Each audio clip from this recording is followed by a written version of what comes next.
آپ کے بچے بھلے آپ سے پوچھیں یا نہ پوچھیں، آپ انہیں یہ ضرور بتایا کیجئے کہ ہم فلسطین سے کیوں محبت کرتے ہیں۔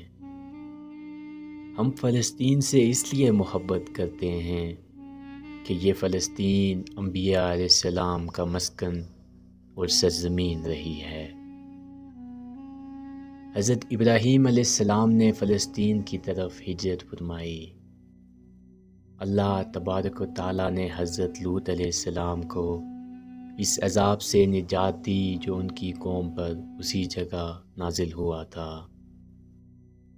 حضرت داؤد علیہ السلام نے اسی سرزمین پر سکونت رکھی اور یہیں اپنا ایک محراب بھی تعمیر فرمایا۔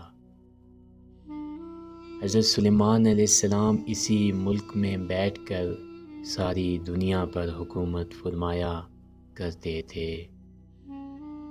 چیونٹی کا وہ مشہور قصہ جس میں ایک چیونٹی نے اپنے باقی ساتھیوں سے کہا تھا، اے چیونٹیوں اپنے بلوں میں گھس جاؤ، یہیں اسی ملک میں واقع اسکلان شہر کی ایک وادی میں پیش آیا تھا جس کا نام بعد میں وادی النمل چیونٹیوں کی وادی رکھ دیا گیا تھا۔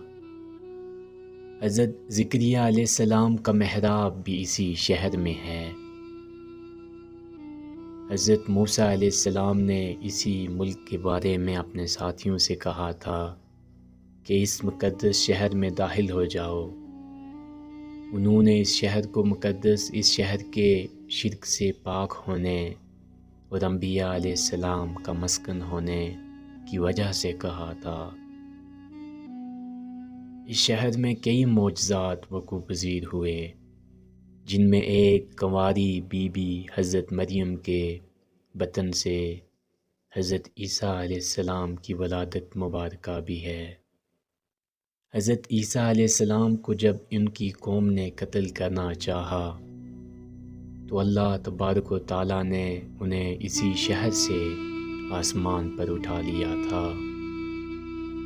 ولادت کے بعد جب عورت اپنی جسمانی کمزوری کی انتہا پر ہوتی ہے، ایسی حالت میں بی بی مریم کا کھجور کے تنے کو ہلا دینا بھی ایک معجزہ الہی ہے۔ قیامت کی علامات میں سے ایک حضرت عیسیٰ علیہ السلام کا زمین پر واپس تشریف اسی شہر کے مقام سفید مینار کے پاس ہوگا۔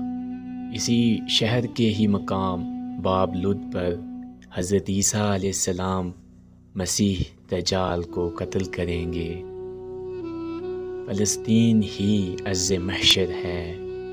اسی شہر سے ہی یاجوج و ماجوج کا زمین میں قتال اور فساد کا کام شروع ہوگا۔ اسی شہر میں وقوع پذیر ہونے والے قصوں میں سے ایک قصہ طالوت اور جالوت کا بھی ہے۔ فلسطین کو نماز کی فرضیت کے بعد مسلمانوں کا قبلہ اول ہونے کا اعزاز بھی حاصل ہے۔ اس پیغام کو دوسروں تک پہنچائیے تاکہ اللہ کسی کی زندگی کو آپ کے ذریعے بدل دے۔